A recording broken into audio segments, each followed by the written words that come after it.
Welcome back everybody, Matt the Matt here. Hope you're doing well. So this year, 2024, was the 35th anniversary of When Harry Met Sally. Came out in 1989. Now I don't know what month, but I figured this is the last day of 2024. It's the 35th anniversary. This movie came out the same year I was born. And that was a good year in movies. We had this movie, Batman, Tim Burton's Batman, Dead Poet Society, Indiana Jones and the Last Crusade, and a lot of other movies. I have always been a huge fan of this movie. I actually didn't see this movie until I was in college. I don't know why. This is probably one of my favorite romantic comedies. And you can almost say this started the trend of romantic comedies. A certain structure, that kind of, I don't want to say cliche, but that pretty blonde, hooks up with the nerdy guy, not as good looking guy. They would never in a million years come together in real life. You see that trend a lot in romantic comedies. She's Out of My League, There's Something About Mary, Knocked Up, and so many others. But, I want to talk about this for two reasons. Now, someone could make an argument, is this a New Year's Eve movie? We have Halloween movies, we have Christmas movies. We don't have that many New Year's Eve movies. And you can make an argument, since throughout this movie, in this only 90-minute runtime, that this is a New Year's Eve movie. There are two scenes in the movie, one in the middle, and then obviously the main climax of the film, that take place on New Year's Eve. There's also two scenes during the Christmas time. Now I always enjoyed watching this in between Christmas and New Year's. We kind of have that mixture of a couple scenes during Christmas and two scenes on New Year's Eve. So, and that's the only holiday they really, bring up in the movie. So it does beg the question, is this a New Year's Eve movie? I think it is. Let's talk about Billy Crystal as Harry. He's great, he's funny, he's charming. He's that guy that you would almost see how, the perfect blonde would hook up with a guy like that. He's funny, smart, charming, but also challenges her.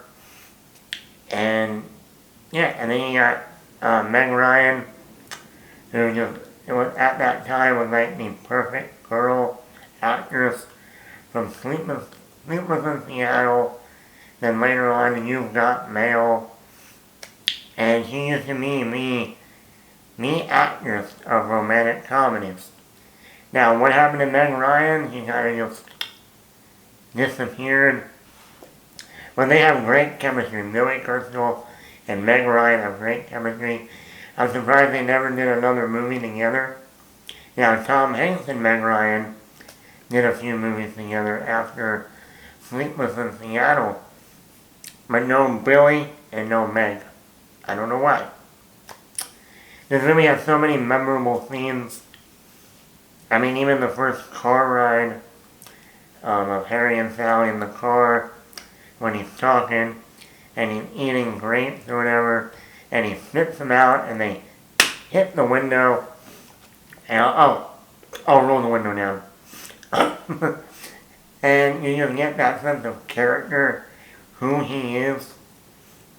And then we obviously got, the way, the characteristics of Sally, how she orders food.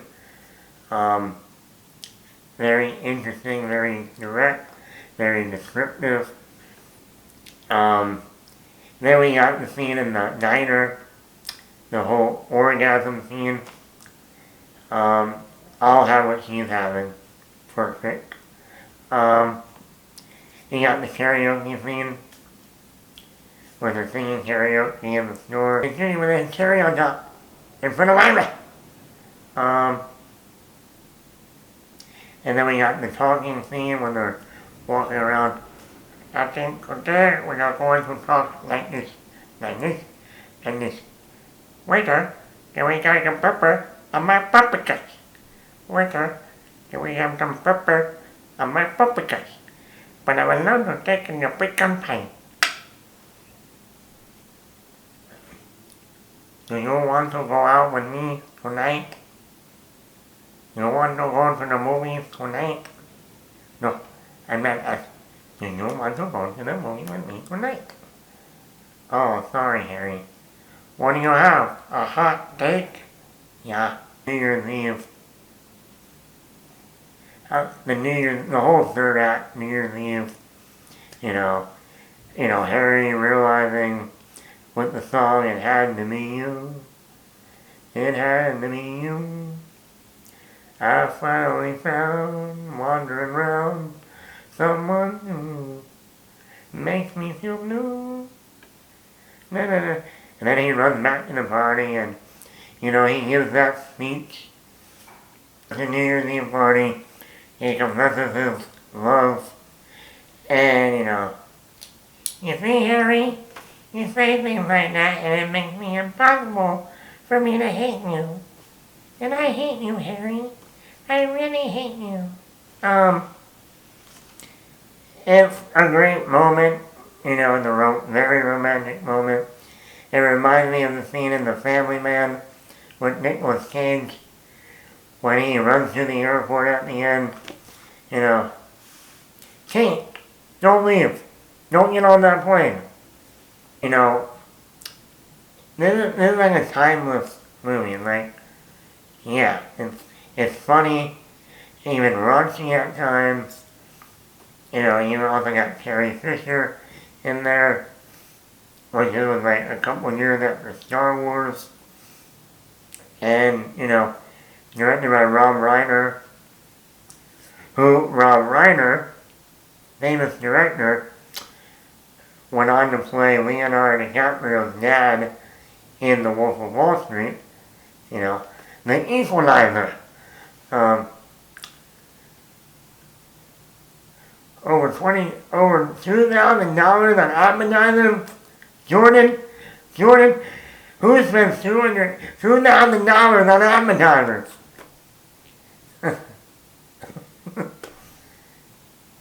Did the appetizers cure cancer? To me, one of my favorites to watch in between Christmas and New Year's is just this. So, are you a fan of When Harry Met Sally? Is this one of your go-to romantic comedies? Is it your number one romantic comedy? Let me know in the comments below. Matt the Mad here. Once again, this is the 35th anniversary in 2024. So let me know in the comments below. Hit the like button, hit the subscribe button, leave a comment.